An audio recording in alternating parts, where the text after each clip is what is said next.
सबसे पहले thank you everyone और माइक बंद है। हाँ, मैं बहुत ऑब्वियसली बहुत एक्साइटेड हूँ यहाँ पर होने के लिए और आई थिंक ये साल मेरे लिए बहुत स्पेशल होने वाला है बिकॉज बहुत से काम मैं करने जा रहा हूँ। लोग मुझसे अक्सर पूछते हैं सर आश्रम के बाद आप दिख क्यों नहीं रहे, तो होपफुली मैं इतना दिखूंगा। आप लोग बोल रहे हैं मुझसे बट जोकिंग, बट बहुत कुछ होने वाला है। The fact that I am bringing my note working with the biggest director in the country today, इसके बारे में अभी अनाउंसमेंट नहीं हो चुकी है but there's so many exciting things that are happening today. Manish ji, सबसे पहले thank you so much for having all the faith and trust in me to play the title role of Jimmy D'Souza. और मैं बहुत excited हूँ sir, thank you so much again being my producer and sort of having faith in me. और ज़्यादा इसके बारे में कुछ नहीं कहूँगा, बस ऐसा किरदार मैंने प्ले नहीं किया है, so I'm excited and thank you Steffi for being a part of this. Thank you everyone, thank you Sonu जिसकी वजह से ये प्रोजेक्ट यहाँ तक आया, थैंक यू सो मच। उसको तो मैं भूल ही नहीं सकता लाइफ में। बट सर थोड़ा कहानी के बारे में कुछ बताइए आप प्लीज़। जो बातें शेखर सर ने कही, मैं बचपन में जब मैं बिहार में पैदा हुआ और शेखर सर को देख देख कर बड़ा हुआ, तो सबसे बड़ी चीज़ है कि उनके सामने बैठना, उनके बगल में बैठना मेरे लिए बहुत ही इज्जत वाली बात है। और एक अभिनेता के लिए और एक उनका एक प्रशंसक होने के नाते मैं बड़ा खुश भी हूँ। और जब मैं इनको नरेशन देने गया था तो थोड़ा नर्वस भी था, लेकिन मैंने कोशिश की एक अच्छी स्टोरी सुनाने की।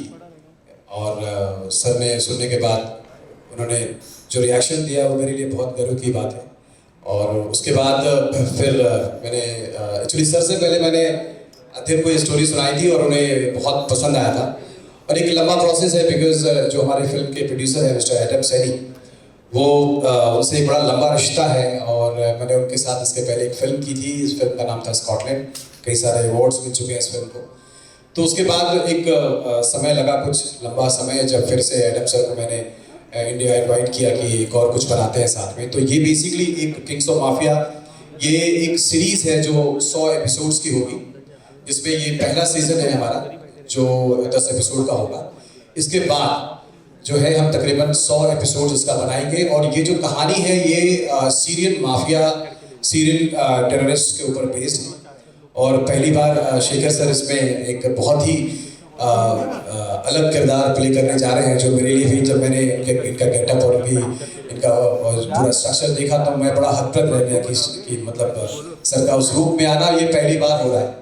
तो वो कुछ शब्द कहना चाहूँगा कि परवाह नहीं परवाज को कि पर काट लेगा कोई, कि परवाह नहीं परवाज को कि पर काट लेगा कोई, क्योंकि हम परों से नहीं हौसलों से उड़ा करते हैं। तो बस आप लोगों का प्यार और आशीर्वाद हमें चाहिए। और आप सब हमसे, कुछ लोग बड़े हैं और कुछ लोग हम साथी हैं, कुछ लोग छोटे हैं, सबका प्यार और आशीर्वाद मेरे लिए, इस प्रोजेक्ट के लिए आप लोगों की शुभकामनाएं हमें की आवश्यकता है। और बहुत जल्दी हम मार्च में इसको हम फ्लोर पे लेके जा रहे हैं। इसकी पूरी शूटिंग विदेशों में करने वाले हैं, तो आप लोगों का प्यार और आशीर्वाद। सो हीरो मुबारकबाद पूरी टीम को। और सबसे ज़्यादा अहम होते हैं दो लोग जो हैं, डायरेक्टर और उसके प्रोड्यूसर यानी निर्माता और निर्देशक। तो एडम साहब को और मनीष दोनों के लिए मैं चाहूँगा एक बार जोरदार तालियां बजाएं, जिन्होंने इस भव्य फिल्म की कल्पना की है। और जो सह कलाकार हैं ये इंट्रोड्यूस करा रहे हैं कि शेखर जी सन, पर मुझे ऐसा लगता है कि जब हम घर से बाहर आते हैं, we not father and son, we are competitors. तो हम लोग को एक्टर्स हैं and my entire effort in this project would be to do better than him, because as they say charity begins at home and so does the competition. तो ये बहुत ज़रूरी हो जाएगा कि, और बेटी के बारे में तो सिर्फ इतना कह सकता हूँ कि बाप पे बेटा, उससे भाई पे घोड़ा, बहुत नहीं तो थोड़ा थोड़ा। तो ये सब लोग जो हैं वो करिश्मा करके दिखाने वाले हैं सुमीत से। और स्टेफी हैं यहाँ, इनसे पहली बार मुलाकात हुई and she is a very well known face down south. और साथ में जितने लोग हैं यहाँ पर, उन सबों का शुक्रिया अदा करता हूँ। ये हमारी खुशकिस्मती है कि हम सब मिलकर इसमें काम कर रहे हैं। और जब भी ऐसे किसी भी तस्वीर की कल्पना की जा सकती है, तो इसी सोच के साथ कि इसको बेहतर से बेहतर बनाएंगे, और सब फिल्मों से अलग बनाएंगे, जुदा बनाएंगे। हालांकि एक कठिन सा ये एक सवाल हो जाता है जब आपसे पूछा जाता है कि ये और फिल्मों से कैसे अलग होने वाला। आप कहते हैं कि जब वो हमारी ये कोशिश है कि हम इसे और फिल्मों से जुदा बनाए, अलग बनाए, तो आपके किरदार में क्या खासियत है, तमाम सवालात जो उठेंगे उसके एवज में सिर्फ इतना ही कहना चाहता हूँ कि पहली दफ़ा ज़िंदगी में ये किरदार मैंने सिर्फ इसलिए चुना है क्योंकि मुझे इसकी दाढ़ी बहुत पसंद है। ये आप देख सकते हैं। So he looks different and I am sure Hussain Zaidi नाम का एक किरदार है जो एक सीरियन टेररिस्ट भी है, बिजनेसमैन भी है। इसका जो ग्राफ मनीष ने मुझे सुनाया वो बहुत ही खूबसूरत। तो फिल्म का जो नसीब है उसकी किस्मत उसी वक्त पता चल जाती है जब डायरेक्टर आपको उसका नरेशन देता है, वो किस सफाई से देता है और उसका फ्लो कैसा रहता है, उसका ग्राफ उसके सर पे, उसके दिमाग, उसके जहन में कितना अच्छे से छपा है, ये नरेशन के दौरान पता चल जाता है। तो मेरे ख्याल से Manish is very crystal clear about his subject, about all the characters that he sketched on his mind. और अध्ययन का रोल भी बहुत ही खूबसूरत है। आपको जैसा कि इनके बारे में बताया गया कि एडम के बारे में, Adam Sally, right, Adam Sally, he has been in Scotland Yard and he's been a cop, he's a producer, he's an actor। तो ये बड़ी बात होती है कि एक आदमी में इतने सारे गुण हों। मुझे ऐसा लगता है कि जब अच्छे लोग अच्छी नीयत के साथ और पूरी सकारात्मकता के साथ जब जुड़ते हैं तो चीज़ें अच्छी होनी ही हैं, इसमें कोई दो राय नहीं है। बराड़ा साहब आपका भी बहुत शुक्रिया अदा करते हैं, आप इतने दूर से तशरीफ़ लाए दिल्ली, खास इस उत्सव के लिए, इस जलसे के लिए। तो एक बार हम चाहेंगे कि बराड़ा साहब के लिए तालियां बजाते हैं। और भी जो लोग यहाँ बैठे हैं वो सब हमारे लिए सब श्रेष्ठ हैं, सब अच्छे हैं जिन्होंने अपना वक्त निकाला है इसके लिए। और मैं उम्मीद करता हूँ और मेरी शुभकामनाएं इस फिल्म के लिए, और मैं ईश्वर से प्रार्थना करूँगा कि किंग्स ऑफ माफिया सिर्फ एक शुरुआत नहीं है बल्कि एक जर्नी है जो आगे जाने कहाँ ख़त्म होगी। पर जैसा कि आप देख सकते हैं लिखा है कि चैप्टर 1, अभी चैप्टर 2, चैप्टर 3, 4 कहाँ तक जाती है ये देखना। पर मैंने शुरुआत में जैसे बात कही कि अच्छी नीयत से अगर आप कुछ भी करने के लिए आगे निकले तो उसका अंजाम अच्छा ही होगा। तो मेरी शुभकामनाएं आप सबों के साथ, और आप लोग का एक बार फिर से बेहद शुक्रिया। मैंने जितनी भी फिल्म्स की है, मेरा कैरेक्टर और इसमें जो मैं प्ले कर रही हूँ इसका कैरेक्टर बहुत डिफरेंट है। अब you can see on the poster में मैं खुद बहुत एक्साइटेड हूँ क्योंकि मैंने ऐसा कुछ प्ले नहीं किया अब तक। So as an actor also जब आप कुछ अलग प्ले करते हैं तो बहुत एक्साइटेड रहते हैं। इट्स फैन मोमेंट मैं बोलूँ या क्या बोलूँ, नर्वस बोलूँ, शेखर सर टू उनके साथ बैठना मेरे लिए बहुत बड़ी बात है क्योंकि बचपन में जब मैं सोचती थी मैं एक्टर कभी बनूंगी, थैंक यू गॉड ऐसा आज पॉसिबल हो रहा है।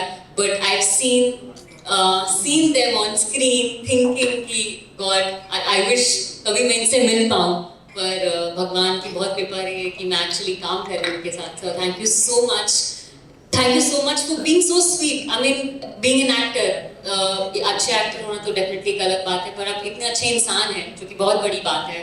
And very happy to share screen with you. Adhyayan, the handsome guy, everyone loves him of course, and I was telling him when he made his debut on screen, I was like, whoa, who is this? What an acting, what a performance। and जब मैं इनसे मिली पहली बार से I was so excited और मैं बहुत खुश हूँ to share screens with so many amazing actors और I hope I do justice। So Kings of Mafia shooting हम जल्दी शुरू कर रहे हैं। आप सबका बहुत शुक्रिया जो भी यहाँ पर आए हैं, thank you so much and I'm so happy to be part of such a great team। Thank you so much everyone। जब एक जैसे मैं कह रहा था कि सोच में जब सफाई होती है, क्लैरिटी होती है, तो उसका अंजाम हमेशा अच्छा होता है। और जब इस सब्जेक्ट के साथ वो आए, हालांकि देखिए कि इस पे कई फिल्में बन चुकी हैं, बन रही हैं और बनते रहेंगी, क्योंकि अंडरवर्ल्ड अपने आप में एक इतना विस्तृत विषय है, इतना वास्ट है ये सब्जेक्ट, और इसमें इतने कैरेक्टर्स हैं, इतने किरदार हैं, उनके बारे में आप जितना कहें, जितने तरीक़े से कहें वो कम है। तो उनमें से बड़े अजीब अजीब से भी कैरेक्टर हुए हैं, कुछ बदमाश लोग जो दिल के अच्छे रहे हैं। और मुझे ऐसा लगता है कि जो भी नकारात्मकता है या नेगेटिविटी है या स्टेट ऑफ विलनी है, जो विलन होते हैं उनको विलन दिखना ज़रूरी नहीं होता है कि कोई villainy is a state of mind. आदमी अंदर से बदमाश होता है या उसकी हैवानियत अंदर रहती है, उसके चेहरे से कोई लेना देना नहीं है। हालांकि ये भी सच है कि कुछ दिनों के बाद वो हैवानियत जो है वो धीरे धीरे करके शक्ल पे भी उभरने लगती है। लेकिन बहुत सारे अंडरवर्ल्ड को आप देखेंगे, बोलेंगे इतना हैंडसम आदमी और इतना खूबसूरत आदमी ये सब करता है। बहरहाल इसमें कैरेक्टर्स बहुत अलग अलग हैं, जुदा हैं एक दूसरे से। और मेरे लिए एक्साइटमेंट की बात ये है कि एडम ने ये सोचा कि वो इंग्लैंड में भी फिल्म बना सकते थे और वहाँ के लोकल टैलेंट के साथ ही फिल्म बना सकते थे। तो ये जो उन्होंने ये सोचा कि हम अपने वतन आके अपने लोगों के साथ बनाएं, तो ये एक काबिल तारीफ़ ये बात है और इस बात के लिए हम उनका एहतराम करते हैं। और ये कि उन्होंने मुझे चुना या अध्ययन को चुना, उसके लिए हम उनका शुक्रिया अदा करना चाहते हैं। हालांकि ये भी मैं कह रहा था कि वी आर कंपेटिटर्स, घर से बाहर हम लोग एक्टर्स हैं और हमारा रिलेशनशिप यही होता है कि हम स्टूडियो में जब आते हैं या बाहर कहीं भी कैमरा के सामने आते हैं तो हम सिर्फ किरदार हैं। तो मैं उम्मीद करता हूं कि ये किंग्स ऑफ माफिया जिस ख्वाब को लेके हम आगे निकले हैं, जिस विषय को लेकर हम आगे निकले हों, जैसा कि मैं बता रहा था कि मनीष के दिमाग में बहुत ज़्यादा क्लैरिटी है। वो न सिर्फ धारा प्रवाह वो बोल भी सकते हैं, वो सोचते भी वैसा है। तो ये काबिलियत बहुत कम लोगों में होती है। कुछ लोग सोच लेते हैं, बता नहीं सकते, जता नहीं सकते, अटक जाते हैं और कंफ्यूज कर देते हैं और ख़ुद भी कंफ्यूज हो जाते हैं। लेकिन मनीष के साथ बड़ी क्लैरिटी थी। आए, उन्होंने हर कैरेक्टर, ना सिर्फ, अच्छा अक्सर ऐसा होता है कि डायरेक्टर आता है तो वो सबसे ज़्यादा इम्पोर्टेंस आपको ही देगा और इस तरह से बताएगा कि फिल्म आप ही के लिए बन रही है, जबकि पर्दे में आप बिल्कुल नहीं दिखाई दे। पता चलता है 2 सीन है उसमें। अब पता चला 2 सीन है और आधे सीन वैसे कट गए और आधे सीन हीरो ने कटवा दिया, तो वो कुछ आप दिखाई नहीं देते। इन्होंने जो कहानी सुनाई उसमें मैं इंतज़ार करता रहा कि मैं कब आऊँगा लेकिन जब वो वहाँ तक पहुँचे और वहाँ से सिलसिला आगे बढ़ा तो मुझे लगा कि नहीं, ये बहुत ही खूबसूरत एक किरदार है और उसमें नया किया जा सकता है। देखिए, अभिनेता हमेशा एक नया किरदार ढूंढता रहता है, एक नई शख्सियत ढूंढता रहता है, एक नई पहचान ढूंढता रहता है कि इसमें मेरा जो हुनर है वो मैं उस हुनर को किस तरह से दिखा पाऊँ, अपने क्राफ्ट को कितना और मजबूत कर सकूँ। तो मुझे ऐसा लगा ये किरदार जो है हुसैन जैदी का, ये मैंने पहले अदा नहीं किया है। और वो जो आप दिखते हैं या जिसके लिए जाने जाते हैं वो करना तो बहुत ही आसान होता है। जो उम्मीद न हो जनता को, दर्शकों को, वो आप कर गुजरें तो सारे ब्राउनी पॉइंट्स जो हैं वो आपके हिस्से में आते हैं। तो मैं ऐसा करता हूं कि ये जो कॉम्बिनेशन बना है ना, ये ऐसे नहीं बनता है, ये सितारे ऊपर वाले बनाते हैं। ये जो अलाइनमेंट है, अलाइनमेंट ऑफ स्टार, जो कौन आएगा, कौन करेगा, कौन किरदार होगा, कौन डायरेक्टर होगा, कौन प्रोड्यूसर होगा, ये सब ऊपर वाला तय करता हो, किसी मकसद से ही किया होगा। तो अब I am keeping my fingers crossed और मैं उम्मीद करता हूँ कि हम तमाम लोग जब मिल के काम करेंगे तो हम लोग उस कसौटी पे खरे उतरेंगे जिसको लेकर मनीष आगे बढ़े हैं, एडम आगे बढ़े हैं। हम सब मिल के पूरी शिद्दत से, पूरी मेहनत से आगे बढ़ने वाले हैं। अध्ययन और मैं, ये तीसरा प्रोजेक्ट है जो हम लोग साथ करने वाले हैं। एक हार्टलेस जो मैंने डायरेक्ट की थी। मैं मोरक्को जब मैं गया था, वहाँ देखा वो सास भी बहू देख रहे थे जैसे, पर उनकी अपनी लैंग्वेज में। हाँ, तो ये लैंग्वेज ये है कि आप जो प्रेजेंट कर रहे हैं वो इम्पोर्टेंट है, नॉट लैंग्वेज। तो उसी लैंग्वेज बोलेंगे, हिंदी में बोलेंगे और इंग्लिश में बोलेंगे, पर लोकल टैलेंट यूज़ करेंगे, उनका लोकल होगा। आप जैसे पर पहरावा और दिखने में हम कोशिश करें कि उनकी तरह दिखें या वो वेशभूषा हम अपना सकें जो वहाँ पहनी जाती है। और मुझे ऐसा लगता है कि भाषा पे भी थोड़ा हम काम करेंगे, थोड़ा हाँ करना ही है उस पर, और उसको एक अलग पहचान देने की ज़रूर कोशिश करेंगे। पर इतना भी नहीं कि वो हिंदी फिल्म ही नहीं लगे, फिर कुछ और लगने लगे और उसको वापस हिंदी में डब करके लोग देखें।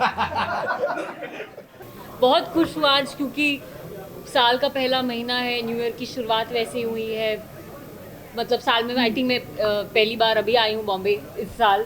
सो वेरी एक्साइटेड, क्योंकि ये कैरेक्टर बहुत डिफरेंट है मेरे बाकी फिल्म से। मैंने बाकी जितने भी साउथ में फिल्म्स की हैं, ऐसा कैरेक्टर मैंने कभी प्ले नहीं किया है। मेरे मोस्ट ऑफ द कैरेक्टर्स हैं cute, Babli, girl next door. इसमें आप देख रहे हैं लुक से ही थोड़ा अलग, और क्योंकि किंग्स ऑफ माफिया है तो of course around mafia, gangster, इसी के आसपास स्टोरी है, कैरेक्टर्स हैं।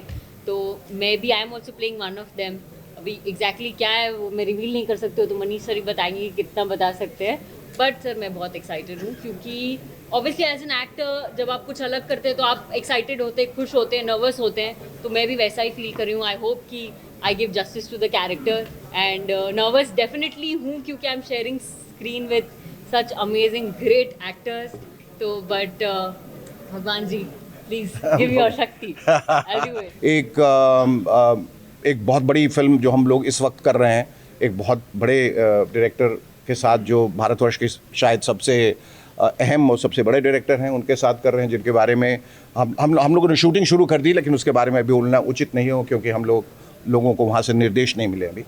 बहरहाल मुझे ऐसा लगता है कि एक अच्छा काम जो है दूसरे काम से अपने आप अच्छे काम से जुड़ जाता है, स्पिल ओवर हो जाता है. तो हम जहाँ जो भी कर रहे हैं, जो भी सीख रहे हैं, वो सब का समावेश जो है इसमें दिखाई देने वाला है. और एक बार फिर ईश्वर से प्रार्थना करते हैं कि ये जिस मकसद से हम आगे बढ़ रहे हैं उसमें हम कामयाब हो. बाप हमेशा नेगेटिव ही रहता है. आई थिंक सर नेगेटिव हो या पॉजिटिव हो, आई थिंक जैसे यहाँ पे सबका सपना रहा है उनके साथ काम करने का, मेरा भी रहा है हमेशा. और हार्टलेस में ही प्लेड माय फ्रेंड. और जब मनीष भाई ये स्क्रिप्ट लेकर आए मेरे पास तो बहुत धीरे से इन्होंने मुझे बात की. अच्छा मैं क्या सोच रहा था कि सब कुछ ठीक है, शेखर जी को ला सकते हैं क्या ऐसे? तो मैंने बोला भाई वो एक इंडिविजुअल एक्टर है और जब तक उनको स्क्रिप्ट और अपना रोल पसंद नहीं आएगा तब तक बेटा भी कुछ नहीं कर सकता घर पर. और that's how we keep it usually. फिर उनकी नरेशन इनके साथ हुई, इन्हें रोल बहुत पसंद आया. ना थैंक मनीष भाई ऑफ कोर्स कि उन्होंने एक क्लीशे कैरेक्टर हम दोनों को नहीं दिया जहाँ पे वो बाप और मैं बेटा हूँ. I know. यू नो उनका बस चले तो मुझे बाप बना दे, इनको बेटा बना दे, जैसे ही लगते हैं आजकल. But thank you sir for doing that. और एक्टर्स के लिए वो भी गलत नहीं है करना. तो पापा में तो वही हुआ था. हाँ बिल्कुल. मेरा सवाल ये है, एशिया चैप्टर 1 है, एशिया बहुत बड़ी कंट्री है जी. आपको किस कंट्री का माफिया बनाया गया? सर किस कंट्री का माफिया बनाया? सीरिया. सीरिया का माफिया बनाया गया. जिमी डिसूजा का किरदार प्ले कर रहा हूँ मैं. अभी ज़्यादा हम लोग नहीं कह सकते. मैंने सीरिया में आप जैसे जानते हैं कि एक सिविल अनरेस्ट बहुत दिनों से चल रहा है और एक रिपब्लिकन स्टेट होने के बाद वो अभी एक मिलिट्री डिक्टेटरशिप की तरफ बढ़ चुका है. और जो सामाजिक हालात हैं वहाँ, जो राजनीतिक हालात हैं, उसमें बहुत सारे ऐसे किरदार जो हैं वो उभर के आए हैं. उनमें से ये ऐसे दो हैं जो ऐसे माहौल का फ़ायदा लेके अपने मकसद के लिए काम करते हैं. तो मेरे ख्याल से पृष्ठभूमि जब इतनी खूबसूरत हो जाती है जहाँ पहले इस तरह का बैकग्राउंड नहीं दिखा है, तो कैरेक्टर्स भी बहुत ज़्यादा सजीव हो जाएंगे और थोड़े अलग होंगे जो किरदार अभी तक आप देखते आए हैं पर्दे पर.